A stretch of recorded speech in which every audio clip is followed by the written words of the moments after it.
Dixie Green with Film Critique.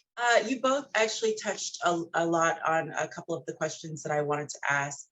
But one of the things that I wanted to maybe go a little deeper into is how the entertainment industry, I think, uniquely allows these predators to create myths around themselves that serve as a cloak for the things that they do. You mentioned Joss Whedon, and of course, in this documentary, we see that from years and years and years of Cosby's performance. And I wanted to know, how do you think that we can kind of combat that sort of thing in the entertainment industry? And also, can you go a little deeper into how we can maybe spot those types of things when we see that happening? So what was what was the first part of the question? I'm sorry. Basically, you were talking about how, if you're the last person on the call sheet, you can't say anything about seeing the first person do something suspicious.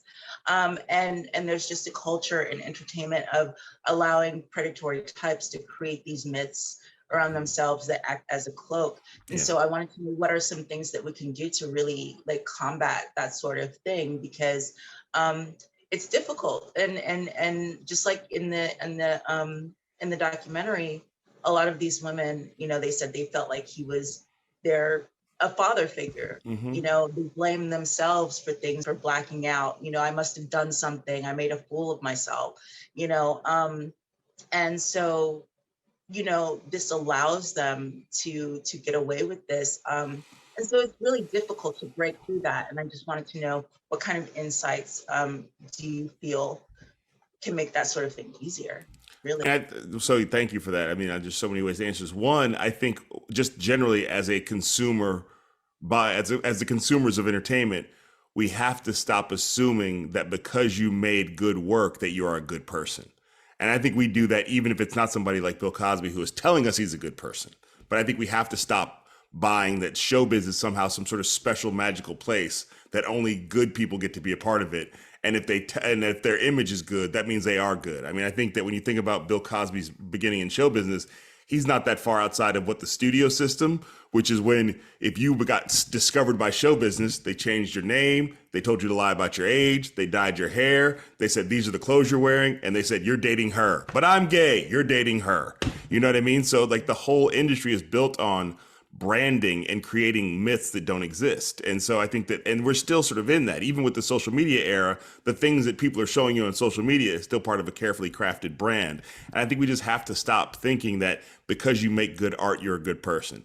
Then on the inside of show business, I think a big part of this is the more we diversify who the power players are in Hollywood, the more we're not going to put up with as much, can I say bullshit with as much that to me, when I sit here and think about Shonda Rhimes and Ava DuVernay and Issa Rae, these people who were 20 years ago I'm not saying they wouldn't have made it, but I'm just saying that they would have been, I don't know that they would have made it, and I don't know they would have made it as big. They might have still been working, but the fact is that these are now people who greenlight things, who move industry and move culture.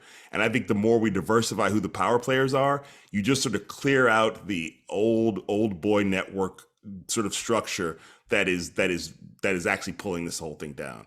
I know on the set of United Shades, I'm also really clear that I'm number one on the call sheet. But all I'm demanding is another mocha. That's the only time I'll have a tantrum about is if I don't get my, that as I have a responsibility as a person who's number one on the call sheet to let people know that this is a safe work environment. And that if somebody feels like if you hurt your back, sit down, we'll get somebody else to pick this up. And I think for me as a person who is in a position of power, and that doesn't make me a good person, it makes me a decent person. So I want to be clear. I'm not trying to brag about my set. I'm just saying I understand that